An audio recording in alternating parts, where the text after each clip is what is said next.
Hello guys, आप लोग कैसे हैं। हम पिछले वीडियो में आपको बता दिए हैं कि वायुमंडल किसे कहते हैं, वायुमंडल के संगठन क्या होती है और आज हम चर्चा करेंगे कि वायुमंडल की संरचनाएं क्या होती है, यानी कि स्ट्रक्चर ऑफ एटमॉस्फेयर। वायुमंडल के संरचना के बारे में हम डिस्कस करेंगे, यानी कि स्ट्रक्चर ऑफ एटमॉस्फेयर। तो पिछले वीडियो में जो क्वेश्चन लिखे हुए हैं और वो पीडीएफ के माध्यम से भेजे हुए हैं, तो उनका प्रयास बेटर है, यानी कि वो अच्छे लिख रहे हैं और इसी तरह से उनका प्रयास जारी रहना चाहिए और आप अच्छे लिख लेंगे। तो अब हम वायुमंडल के संरचनाएं क्या होती है, तो वायुमंडल में विभिन्न गैसों की आवरण होती है और वायुमंडल के जो परतों में विभाजन होती है वही संरचना होती है। तो अब देखते हैं कि वायुमंडल की संरचनाएं किस प्रकार से होती है। तो ये देखिए,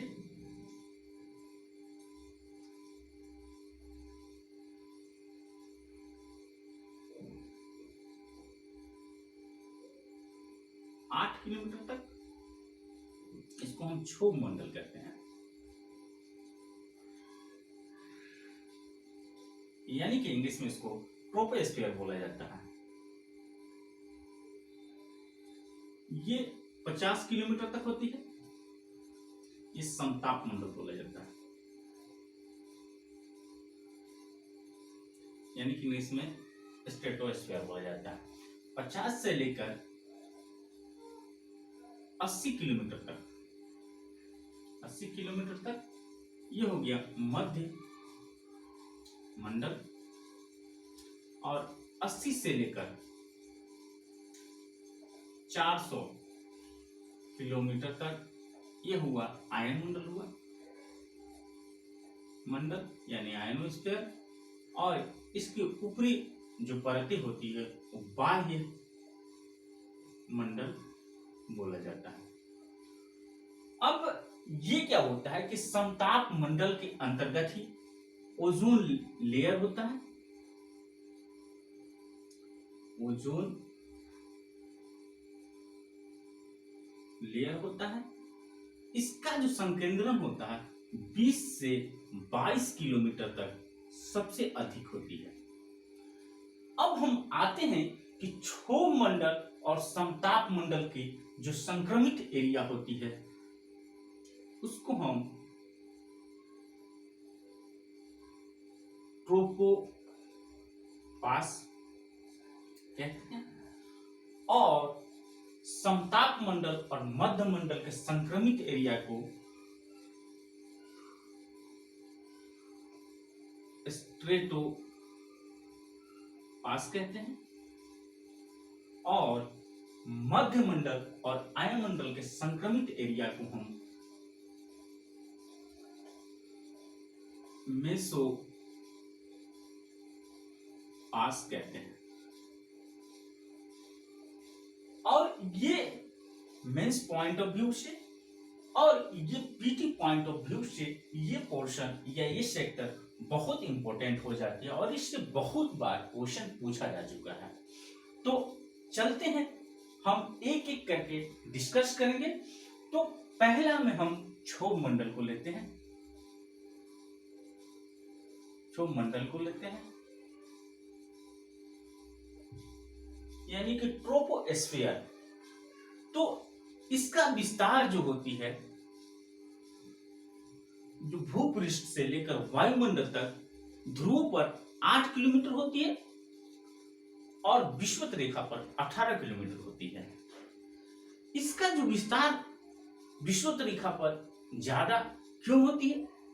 क्योंकि वहां पे सूर्य के किरणें लंबवत चमकती है और वो लंबवत चमकने के कारण धरातल को बहुत जल्दी गर्म करती है और धरातल पर उपस्थित वायु भी गर्म होकर वो संवहनीय गति से ऊपर की ओर जाती है।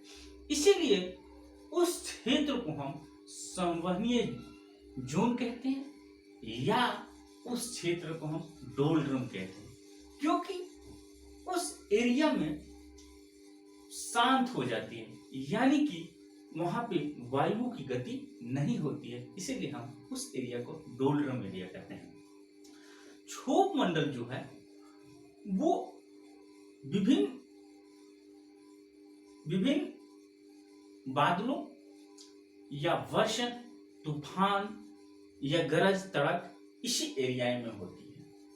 और जैसे ही आप ऊपर की ओर जाते हैं तो इसका तापमान में ह्रास होने लगती है, यानी कि तापमान कम होने लगती है, और तापमान कम होने की दर होती है 165 सेंटीमीटर पर 1 डिग्री सेंटीग्रेड कम हो जाती है। दूसरा हम लेते हैं समताप मंडल के बारे में हम लेते हैं। समताप मंडल, इसका इंग्लिश टर्म होता है स्ट्रेटोस्फीयर में बोला जाता है। इसका विस्तार 50 किलोमीटर तक होती है, और इसमें क्या होता है कि जो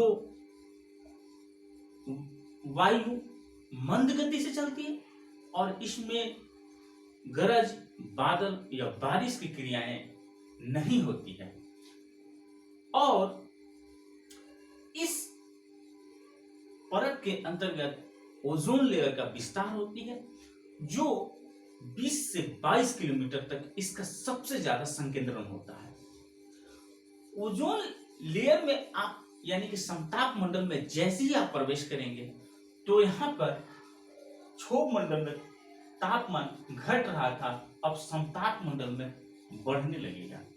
इसका कारण वहां पे ओजोन लेयर का होना यही कारण है कि वहां पे तापमान का वृद्धि होने लगती है, और वृद्धि इस रूप में होती है कि जैसे ही सूर्य की किरणें ओजोन लेयर पे पड़ती है तो ओजोन लेयर क्या करती है, तो उस पराबैंगनी किरणों को अवशोषित कर लेती है, और अवशोषित करने के दौरान ही वो वहां पे तापमान बढ़ जाती है।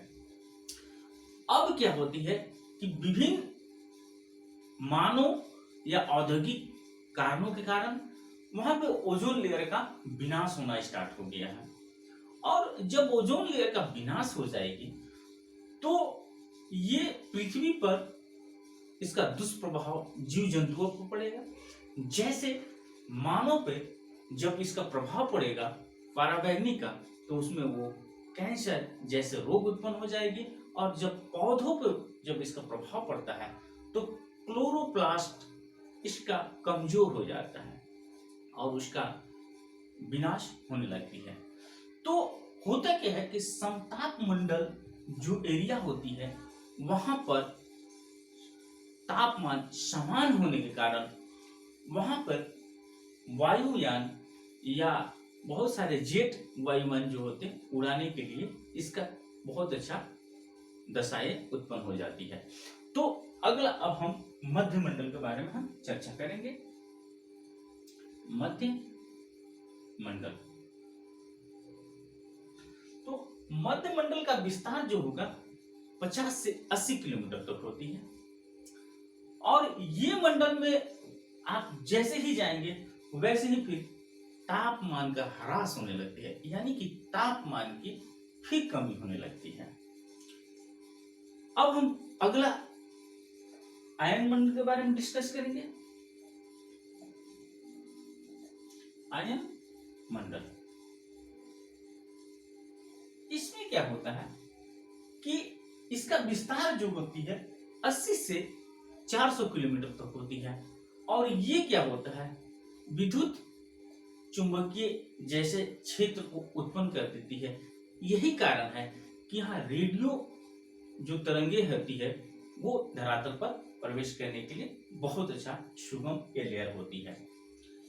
और जैसे ही आप आयन मंडल में जाएंगे तो वहां के जो गैसें हो आयनीकृत हो जाती है, और आयनीकृत होने के कारण वो जब सूर्य का प्रकाश पड़ती हो तो चादर के रूप में फैल जाती है और चमकना स्टार्ट कर देती है। तो जैसे ही आप उत्तरी ध्रुव पर इसका जब प्रभाव पड़ता है तो उत्तरी ध्रुव ज्वाला का निर्माण होती है, और जैसे ही इसके दक्षिणी ध्रुव पे पड़ता है तो दक्षिणी ध्रुव ज्वाला का निर्माण होता है। अब हम आते हैं वायुमंडल। वायुमंडल, तो वायुमंडल इसका विस्तार अनंत तक होती है। 400 से लेकर जितना तक आप देख रहे हैं वो वायुमंडल की एरिया होती है।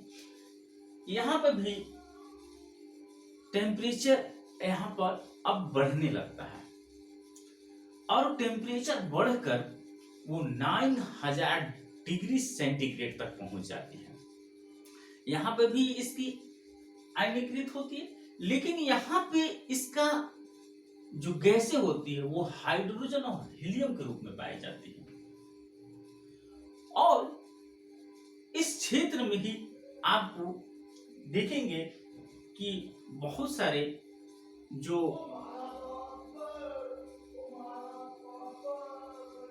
प्रौद्योगिकी हैं वहां पे, यानी कि जो क्षेत्र होती है वो इस क्षेत्र में संचार का जो उपग्रह होती है या मानव निर्मित जैसे उपग्रह होती है, यही इसी क्षेत्र में स्थापित किया जाता है, कृत्रिम उपग्रह होती है। अब हम सारे सेक्टरों के बारे में हम चर्चा कर चुके हैं। अब हम यहाँ पे एक आपको मेंस पॉइंट ऑफ व्यू से क्वेश्चन देते हैं जो कि आप लिखेंगे।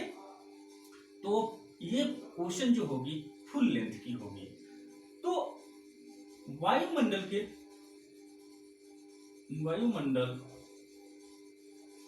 के संगठन एवं संरचना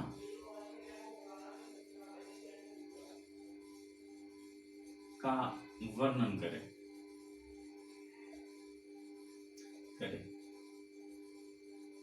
तो इसका थोड़ा सा फॉर्मेट में हम बता दे रहे हैं कि आप पहले वायुमंडल का डेफिनेशन लिखेंगे, और जो संगठन हम आपको संगठन बता चुके हैं उसके बारे में आप डिस्क्राइब करेंगे, और इसकी संरचनाएं के बारे में डिस्कस करेंगे, और कंक्लूजन के रूप में आप लिख देंगे कि ये जो संरचनाएं होती है जो वायुमंडल की परतें में जो विभाजित है वो पृथ्वी पे उपस्थित जीव जंतुओं को किस प्रकार से प्रभावित करती है, और प्रभावित करने के दौरान इसमें क्या लाभ होगा और क्या हानि होंगे।